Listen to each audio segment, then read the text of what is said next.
Everybody, here you are at concept 2 of the 5 key concepts for History 430. 530. This is about the conduct of war and the U.S. Constitution.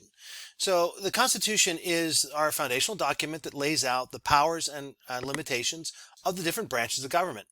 And in the conduct of war, it says two things that does, as suggested, the balance of powers, separate out who's responsible for what. So the conduct of war would be conducted by the commander-in-chief, which is the president or the head of the executive branch.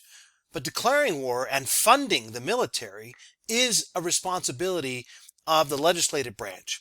So the two have to work together to figure out what will be pursued, when it'll be pursued. And so you could have a president asking Congress for a declaration of war. You could have Congress pushing a president into a declaration of war. But these are all formal structures that require that sort of acquiescence. If there's things that are short of war, there could be individual conflicts or things that arise that are part of a military operation, the day-to-day operations of the military that lead to a temporary escalation of hostilities.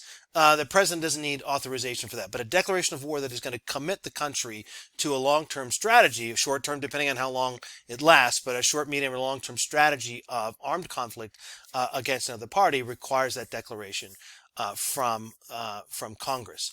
Now, there are a lot of debates in the 21st century about how long a declaration lasts and what it authorizes. So usually in history, you declare against a regime, a country, an alliance, etc.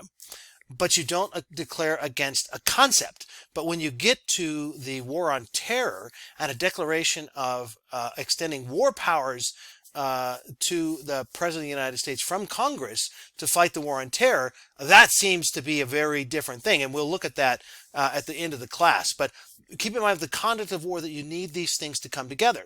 So either in forming peace, because we looked at that idea of diplomacy coming from the executive, or ending, so declaring peace, declaring war, both involve the acquiescence of Congress.